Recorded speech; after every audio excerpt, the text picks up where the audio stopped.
No one went to the birthday party for the CEO's paralyzed daughter until a black boy said, "Can I join you?" And that simple moment of kindness would become the greatest lesson in justice a privileged family could ever receive. "Daddy, when are my friends going to arrive?" Emma's sweet voice echoed through the empty hall of the Mitchell mansion, where 24 pink balloons floated sadly above empty chairs.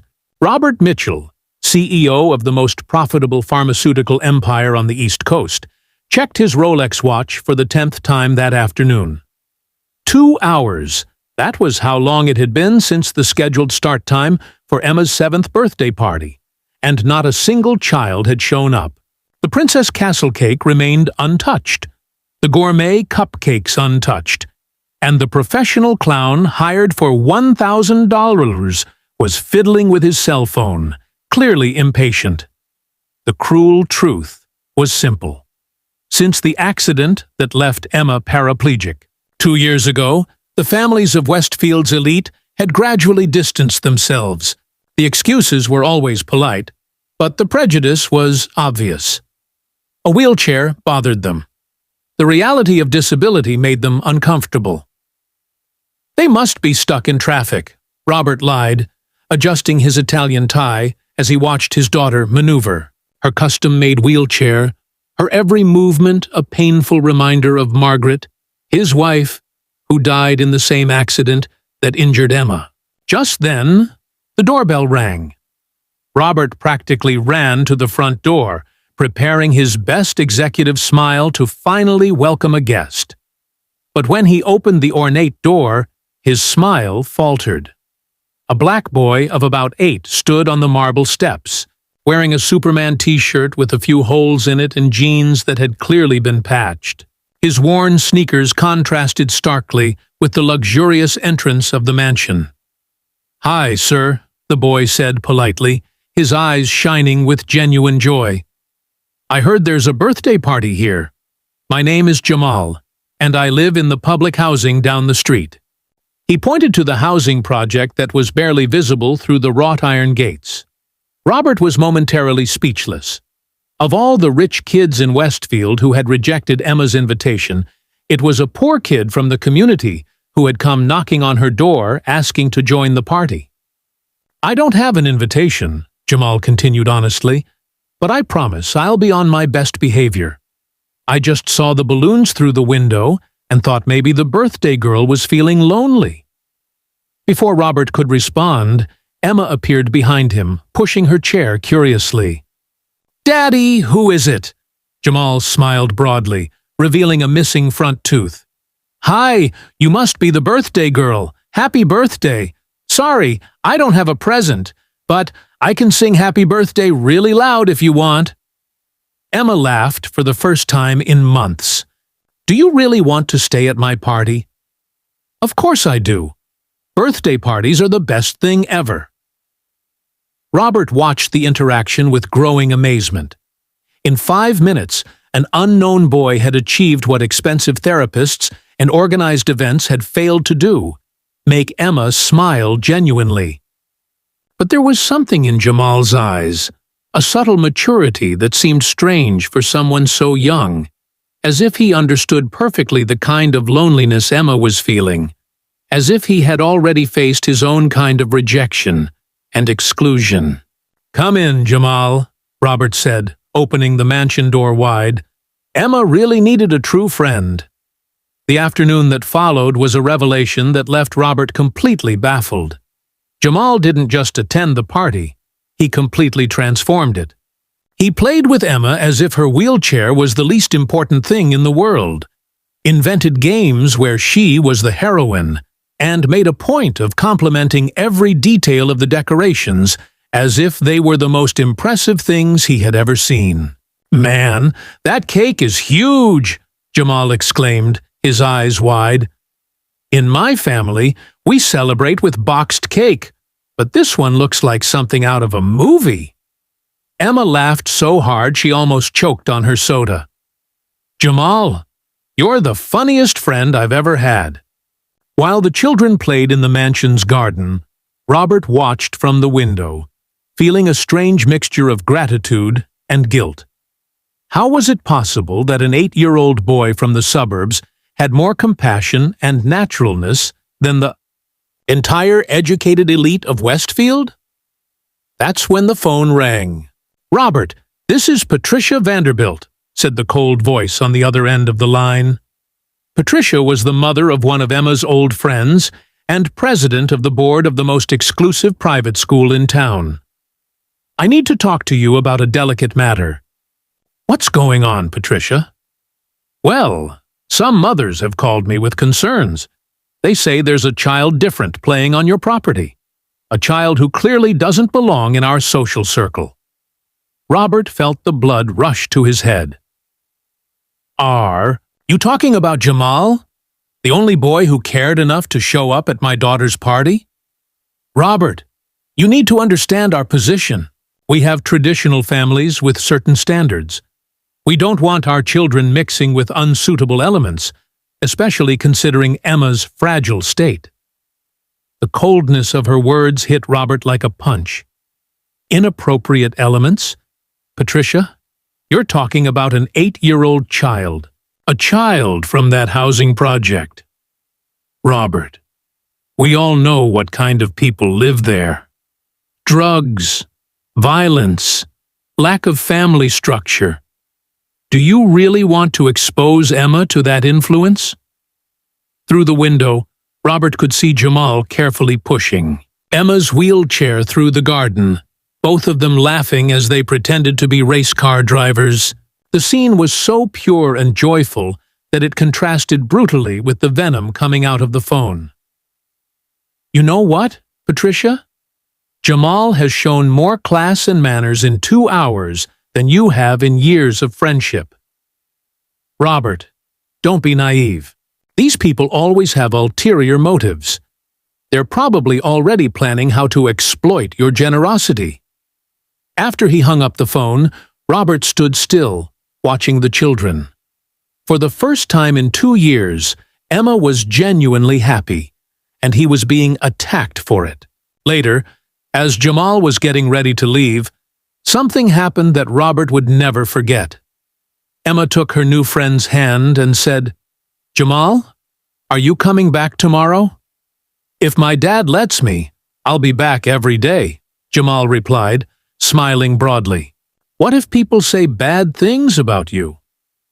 Jamal was serious for a moment, a surprising maturity shining in his young eyes.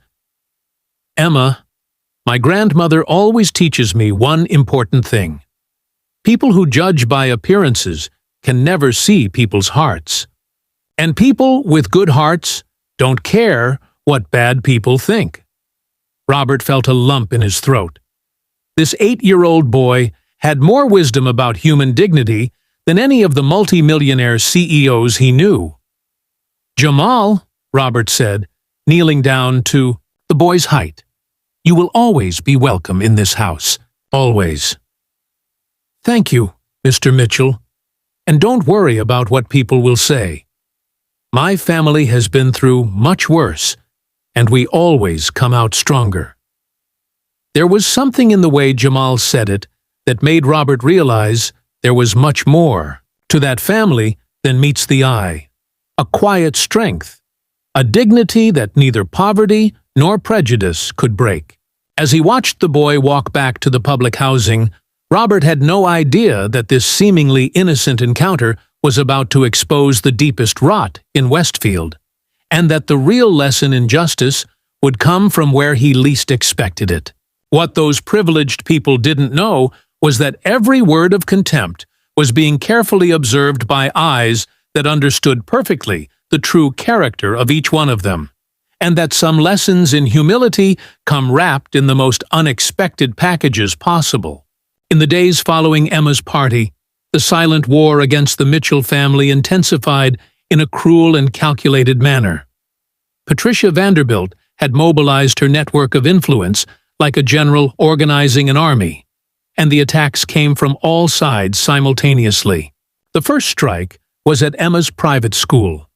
Mr. Mitchell, Headmistress Helen Carstairs said during a frosty phone call on Monday morning, "We've received some concerns from parents about inappropriate associations that may be affecting the school environment. Perhaps it would be best to reconsider some of Emma's friendships." "Are you referring to Jamal?" Robert asked, feeling anger rise in his chest. "Well, our institution has a reputation to uphold. Traditional families expect certain standards of social behavior." Robert slammed down the phone, but the attacks were just beginning. On Tuesday, his pharmaceutical company inexplicably lost 3 major contracts. Decades-long clients cited strategic changes and new market directions. But Robert knew the already Westfield business elite too well to not recognize a coordinated campaign. On Wednesday, the golf club, where he had been a member for 15 years, reviewed its membership policy and suggested that he might want to reevaluate his social priorities before renewing his membership. But it was on Thursday that the cruelest blow came. Emma came home from school with red eyes from crying, her wheelchair moving slower than usual. "Daddy," she whispered, "the girls in my class said I can't sit with them at lunch anymore because I'm friends with a—" "A what, sweetheart?" "They used a bad word that I won't repeat, and they said that if I keep being friends with Jamal, none of them will talk to me anymore." Robert felt something break inside his chest. They were attacking his 8-year-old daughter because of a pure and genuine friendship. It was time to react. On Friday, Robert did something that surprised even himself. Instead of heading to the office, he drove to the housing complex where Jamal lived. He needed to get to know the family that had stirred up so much hatred in people he thought he knew. The Rodriguez apartment was small, but immaculately clean and organized. Jamal's grandmother, Donna Carmen, greeted him with a dignity that contrasted sharply with the pettiness he had encountered all week. "Mr. Mitchell," she said in careful but clear English, "Jamal told me about the problems our friendship has caused. Your family. Perhaps it would be best if he didn't visit Emma anymore." "Absolutely not," Robert replied firmly. "I want to understand something, Donna Carmen. How do you deal with people who judge you by your appearance?" The 62-year-old woman smiled, with a wisdom that only comes from decades of facing adversity. "Mr. Mitchell, my family came here from Mexico 30 years ago with nothing but hope and determination.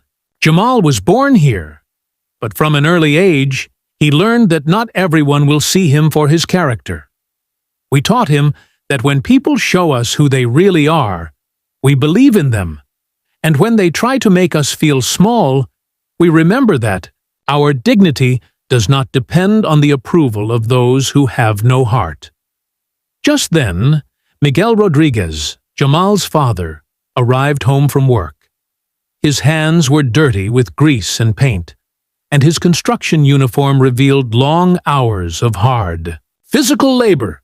But when he greeted Robert, his posture showed unshakable pride. "Mr. Mitchell, I want you to know that our family is not looking for charity or special favors. We work hard for what we have, and we have taught Jamal to do the same." "Miguel," Robert said, extending his hand, "I want to propose something. My pharmaceutical company is expanding our social responsibility program. We need someone to oversee community projects, someone who truly understands the needs of the people." Miguel hesitated. "Mr. Mitchell, I didn't go to college. I'm just a construction worker. You have something more valuable than a diploma. You have integrity. You know your community. And you've raised an extraordinary son. The salary would be 4 times what you make in construction." Donna Carmen interrupted, tears welling in her eyes. "Why are you doing this for us?" "Because you remind me of who I used to be before I became part of a world that measures value by the money in the bank." But there was something else Robert hadn't revealed. Throughout that week of coordinated attacks, He had been secretly documenting every move, every phone call, every suspicious cancellation. As the CEO of a multi-million-dollar pharmaceutical company, Robert had resources and connections Patricia Vanderbilt couldn't even imagine. Dr. James Thompson, her personal lawyer and friend of decades, had been discreetly hired to investigate the real motives behind the campaign against her family. What they discovered was far worse than simple social prejudice. "Robert," Thompson had called the previous afternoon, "you need to see what we found. Patricia Vanderbilt and at least 6 other families from Westfield's elite are involved in something much bigger than attacking your family." "What are you talking about, James?" "Systematic housing discrimination, manipulation of municipal contracts, and most importantly, a scheme to buy the land on which Jamal's family lives for a fraction of its market value, forcing the residents out through social and economic pressure." Robert felt the blood drain from his face. "They want to kick those families out of their homes? Worse, they want to tear down the entire complex and build a luxury condominium. The project has already been approved by the city council with signatures from everyone involved in the boycott against you." At that moment, sitting in the humble but dignified Rodriguez family living room, Robert understood that this had never been about Jamal or Emma. It was about power, greed, and, though sadistic, desire to eliminate anything that reminded the Westfield elite that there were people with genuine values in a world built on appearances. "Miguel," Robert said calmly, "will you take the job at my company?" "Yes, sir. It would be an honor." "Great, because your first project will be very special. We're going to prove that some people make the fatal mistake of underestimating both the power of unity and the consequences of messing with the wrong family. What Patricia Vanderbilt and her allies didn't know was that every move of discrimination was being carefully documented by someone with enough resources to turn predators into prey. And that the real battle was just beginning. The Westfield City Council meeting on Monday night should have been a mere formality. Patricia Vanderbilt and her allies had carefully orchestrated every detail for months, ensuring that the vote to demolish the housing complex and approve the luxury condominium would be virtually unanimous. "Item 15 on the agenda," announced Mayor Henderson, clearly bored. "Final approval for the Westfield Gardens project, replacing the current housing complex with high-end residences." Patricia adjusted her Chanel blazer and smiled confidently. From the front row, surrounded by her allies from the local elite. Next to her, developer Charles Morrison reviewed the contracts that would yield millions in profits for everyone involved. It was the ultimate victory, not just against Robert Mitchell, but against any notion that unsuitable people belonged in her exclusive neighborhood. That's when the auditorium doors opened. Robert Mitchell entered accompanied by Miguel Rodriguez, Dr. James Thompson, and, even more surprisingly, 3 investigative journalists and a representative from the Federal Housing Department. Patricia felt a chill in her stomach, but she kept her composure. These were just the desperate attempts of a defeated man. "Mr. Mitchell," Mayor Henderson said nervously, "this meeting is almost over." "Actually," Robert interrupted calmly, "I would like to present some relevant information about the Westfield Gardens project that the council should perhaps know before voting." Dr. Thompson approached the podium carrying a bulky folder. "Council members, I represent not only Mr. Mitchell, but also 68 families residing in a housing complex who were being illegally coerced into abandoning their homes." Patricia felt her heart race. That's ridiculous. All families were properly notified in accordance with the law. "Ms. Vanderbilt," Thompson continued with an icy smile, "you might want to reconsider that statement." He activated a projector, and the first image appeared on the screen. It was an audio recording. Patricia's voice echoed through the auditorium. We need to make these people's lives so uncomfortable that they have no choice but to accept our ridiculous offer. Cut off services, increase fines, do whatever it takes. Patricia's blood turned to ice. How had they gotten that recording? "That's an illegal recording without consent," she shouted, losing all composure. "Actually," said the federal agent present, "you have been under investigation for 3 months for violations of the Federal Fair Housing Act. This recording was obtained legally through an investigation authorized by a court order." The second image appeared, emails between Patricia, Morrison, and city council members discussing how to speed up the removal of undesirables and ensure that the new project maintains the ethical standards of the community. Charles Morrison tried to get up discreetly to leave, but found 2 federal agents blocking the door. "Mr. Morrison," Thompson continued relentlessly, "would you like to explain to the council why your company offered only 30% of market value for the properties in the housing complex?" The third revelation was devastating. Falsified contracts, manipulated appraisals, and a coordinated scheme to defraud both the families and the city of millions of dollars. Robert finally stood up, his voice calm but laden with moral authority. "For weeks, we have watched the same elite who consider themselves morally superior attack my family because my daughter befriended a poor black child.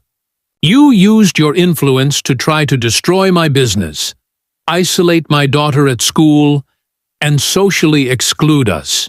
He pointed to Patricia, who was now visibly shaking. "But your arrogance blinded you to one crucial detail. While you wasted time attacking a family for embracing diversity, I was meticulously documenting every illegal move you made." The fourth revelation was the most humiliating.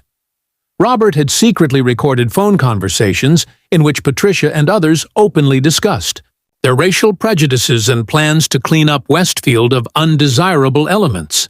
"Not only did you discriminate against the Rodriguez family and other families in the housing complex," Robert continued, "you committed documented federal crimes that will result in imprisonment and total bankruptcy for everyone involved." Patricia tried one last desperate ploy. "Robert, you're destroying an entire community because of hurt feelings." Miguel Rodriguez rose slowly, his unshakable dignity contrasting with her desperation. "Ma'am, my family came to this country 30 years ago with nothing but hope and a willingness to work.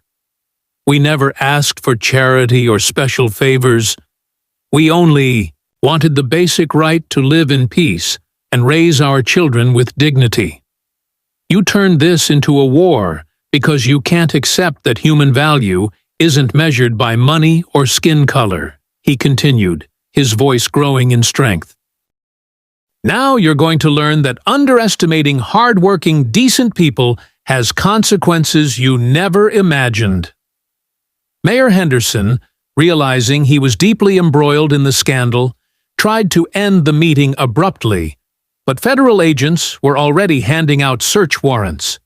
Patricia Vanderbilt, the woman who had orchestrated a vicious campaign against an innocent family, was led out of the auditorium in handcuffs as camera flashes recorded every second of her public humiliation. As the handcuffs closed around the wrists of those who once thought they were above the law, one question echoed in the air. Can true justice really heal such deep wounds? Or must some lessons about humanity be learned in the most painful way possible? 6 months after the scandal that rocked Westfield, the transformation was visible on every corner of the city. Robert Mitchell was in his redesigned office, now decorated with drawings by children who had benefited from his pharmaceutical companies. Social programs, when Emma rolled in, pushing her wheelchair with renewed energy. "Dad, look!" she exclaimed, showing him a photo on her tablet. Jamal won first place at the school science fair. his project on preventive medicine in the community was chosen to represent the city at the state fair. Robert smiled, remembering how just a few months ago, that same boy had been treated like a threat by the local elite. Now Jamal attended the same private school as Emma, with a full scholarship sponsored by Mitchell Pharmaceuticals, and had become one of the school's academic stars. Emma's life had been completely transformed. Far from the false friends who had abandoned her because of prejudice, she had found a genuine circle of children who valued her for her brilliant personality and sharp sense of humor. Her physical disability had become just a minor detail amid true friendships built on mutual respect and sincere affection. "You know what else, Dad?" Emma continued excitedly. "The teacher said that our presentation on diversity and inclusion was so good that other schools want to invite us to teach about true friendship." The phone rang, and Robert answered with a smile still on his face. It was Miguel Rodriguez, now Director of Social Responsibility at Mitchell Pharmaceuticals, calling from one of the community clinics they had implemented last semester. "Robert, you need to see the numbers from the Latino neighborhood clinic," Miguel said, his voice heavy with pride and emotion. "We served over 1,200 families this month, and the free medication program has helped over 3,000 children. Doña Carmen is here with me, and she wants to thank you personally." Doña Carmen's frail but determined voice echoed through the phone. "Mr. Mitchell, my family came to this country with only hope and faith. We never imagined we would find someone who would turn our hope into real opportunity. My grandson is studying preventive medicine because you showed us that dreams can come true when they meet generous hearts." Robert felt his eyes well up. The pharmaceutical company he had inherited and expanded for decades had finally found its true purpose. Profits had not only been maintained, but had increased exponentially when they shifted their focus from exorbitant margins for a select few to volume and accessibility. Meanwhile, across town, Patricia Vanderbilt faced a drastically different reality. Sitting in a modest apartment, a brutal fall from her former $2 million mansion, she pored over piles of legal documents that sealed her financial and social ruin. Federal investigations had uncovered not only the real estate scheme, but a web of corruption that stretched back decades. Patricia had lost literally everything: her home, her investments, her social status, and most of all, her family's respect. Her adult children had completely cut her off, ashamed by the public exposure of her prejudices and crimes. Charles Morrison, the developer who had orchestrated the real estate scheme, was serving an 8-year federal prison sentence. His company had gone bankrupt, and the properties he had planned to steal from the families in the housing complex were turned into a model community center providing education, healthcare, and job opportunities for the entire region. Mayor Henderson had resigned in disgrace and been replaced by Maria Gonzalez, the first Latina mayor in Westfield's history, elected on a platform of inclusion and social justice. Her first act had been to appoint Miguel Rodriguez as special advisor for community development. The private school where Emma studied had undergone a complete administrative revolution. Former principal Helen Carstairs was fired for discrimination and replaced by Dr. James Patterson, a black educator with a PhD in inclusive education. The scholarship program was expanded, and the institution became a national model for diverse and inclusive education.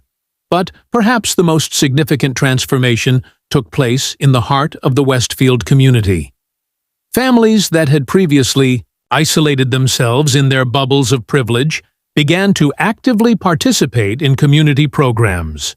Children from different socioeconomic and ethnic backgrounds played together in parks. Parents from diverse cultures collaborated on school projects, and the town developed a genuinely multicultural identity. Robert implemented a revolutionary program at his company.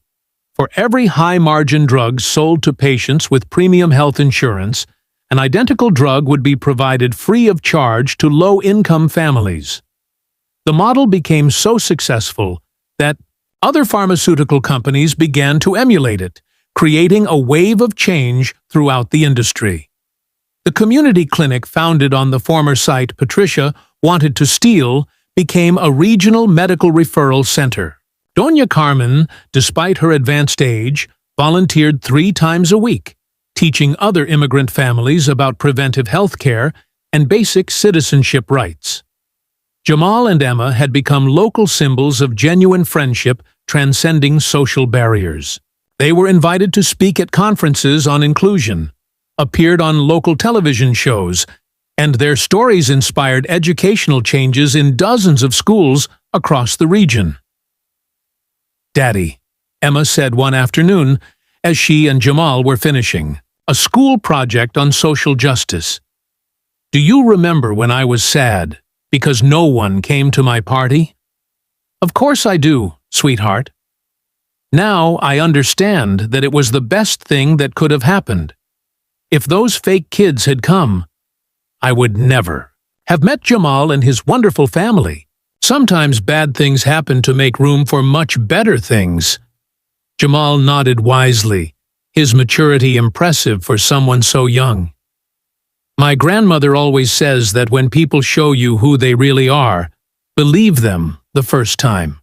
Those people showed that they were prejudiced and mean.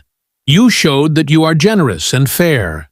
Now everyone can see the difference." Robert watched the two friends and realized that they had understood something that many adults take decades to learn. A person's value is not measured by his bank account, the color of his skin, or his address, but by the content of his character and the way he treats others. Mitchell Pharmaceuticals had become the most respected company in its industry, not only because of its record profits, but because it had proven that ethical business and social responsibility not only coexist, but reinforce each other. Robert received weekly invitations to speak at universities and business conferences about how to transform organizations through genuine values. Patricia Vanderbilt, on the other hand, had become a symbol of everything that was wrong with the privileged elite. Occasionally, Robert would see her at the grocery store in the neighborhood where she now lived, carefully avoiding any eye contact. Her fall had been so complete and public that it became a case study in business schools about the consequences of leadership based on prejudice and corruption. One afternoon, exactly 1 year after the scandal, Robert was reading to Emma and Jamal in the mansion's garden when he received an unexpected call. "Mr. Mitchell, this is Patricia Vanderbilt." Robert hesitated but decided to answer. "What can I do for you, Patricia?" I would like to apologize for the terrible things I did, said, and thought about your family and the Rodriguez family. I lost everything, and deservedly so, but I finally understand how wrong I was. Patricia, I appreciate your words, but my apologies should go to the families you tried to harm, not to me. I've already done that. I wrote letters to Miguel, Carmen, and even little Jamal. I know I can never undo the harm I've caused, but I wanted you to know that your family taught me a lesson I should have learned decades ago. What lesson? That true wealth has absolutely nothing to do with money. After hanging up, Robert reflected on how justice had taken such a complete and satisfying form. Patricia had not only lost her status and fortune, she had been forced to confront the terrible person she had become, and perhaps for the first time in her life showed genuine remorse. The story of Robert Mitchell and Jamal Rodriguez proved that when you plant seeds of kindness and justice, even in seemingly barren soil, the garden that grows can transform entire communities. Sometimes the best revenge against prejudice is not to destroy those who hurt you, but to build a world where that prejudice can no longer flourish. If this story touched your heart and strengthened your faith in human kindness, Subscribe to the channel for more stories that prove that true. Justice always finds its way to those who have the courage to plant.